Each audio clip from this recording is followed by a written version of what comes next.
Salut tout le monde, alors on se retrouve pour le récap numéro 8 pour l'évaluation de statistiques et vous allez être déçus parce que c'est le dernier, malheureusement. Ou heureusement, hein, ça dépend comment on voit les choses. Mais en tout cas, le récap 8 qui fait finalement un peu un résumé de tout ce qu'on a vu dans un sens.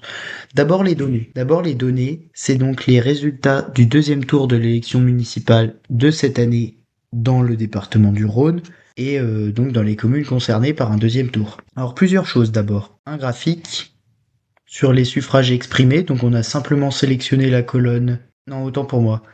D'abord, première étape, on a pris notre tableau et on a fait un tableau croisé dynamique avec ici libellé communes, donc pour que les communes apparaissent dans les différentes lignes.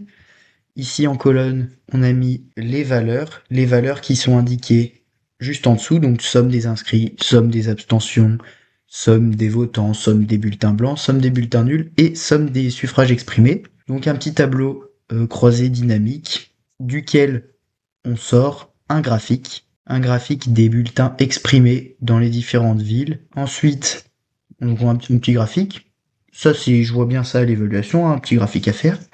Et ensuite, les variables, donc le minimum c'est 0,37, il est là. Voilà.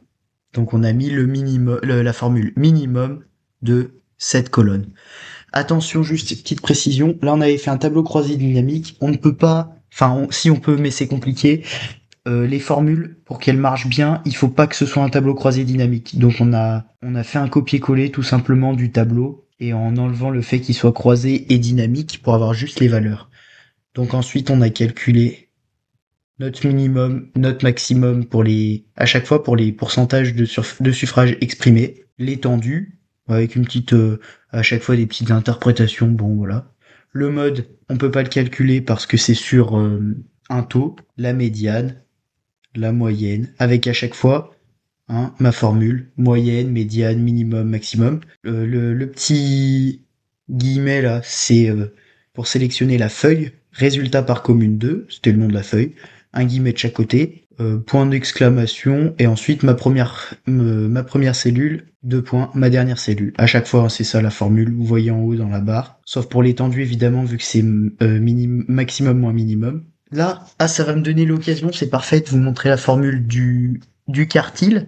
Donc c'est égal quartile, ma première cellule, deux points, ma dernière cellule, point virgule 1, parce qu'on cherche le premier quartile.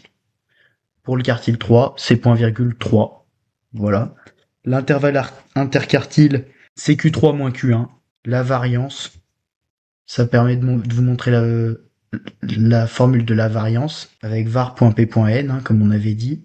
L'écart type, écart-type.person avec un A, toujours pareil, la suite de la formule. Et le coefficient de variation, c'est donc, c'est quoi déjà? C'est l'écart type divisé par la moyenne. Et nos petites interprétations. Donc voilà, le graphique, les petites formules. Qu'est-ce qui nous manque? Le tableau croisé dynamique, on l'a dit. Il nous manque donc là le taux, pour calculer un taux. Donc T1, c'est le nombre de communes, on va faire d'abord pour le Rhône.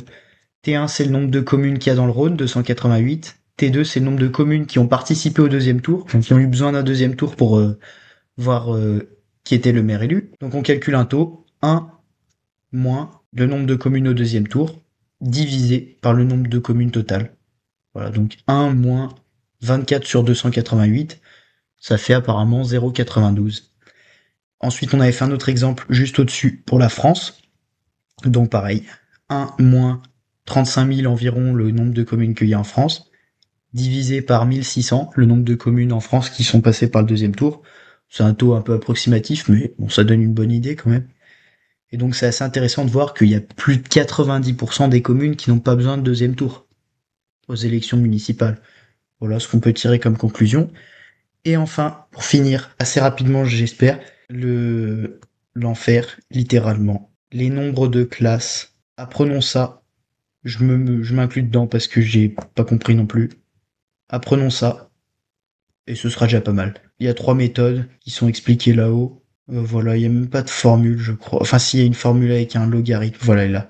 Sturge Hunsberger, il a une formule à lui qu'on a appliqué en dessous. Je vais avoir du mal à l'expliquer parce que j'ai pas tout compris, mais en gros, ce que ça veut dire, ce qu'on a récapitulé là, c'est que tant que le résultat il dépasse pas 7, on a 2 ou 3 classes. Donc voilà, là c'est 7, et on est encore à 3, à côté, 3, quelque chose.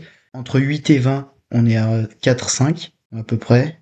Entre 30 et 50, on est à 6. Ouais, au-dessus de 50, on est censé être à 7. Bon, j'avoue que là, ça va être compliqué, mais voilà. Pas de formule à connaître hormis celle de Sturge-Hunsberger. Donc s'il demande le nombre de classes, il faut recopier cette formule à chaque fois dans tout le tableau. Voilà donc ces fameuses classes qui sont récapitulées ici. Un peu compliqué, j'avoue. Je suis mitigé par rapport à ça, donc je vous laisserai regarder, et puis juste cette formule-là. Ça devrait suffire. 1 plus 10 tiers fois log de n qui est donc à chaque fois la valeur qui est là. Vous voyez, hein, 1 plus 10 tiers fois log de A12, donc 2, fois log de 2, log de 3, log de 4. Voilà. Je vais essayer de me renseigner sur cette histoire de classe, et puis comme ça on pourra peut-être essayer de comprendre. En tout cas, pour jeudi, j'espère que ça se passera bien pour tout le monde, et que ça vous aura servi, mes petites vidéos là. Et puis on se dit à la prochaine.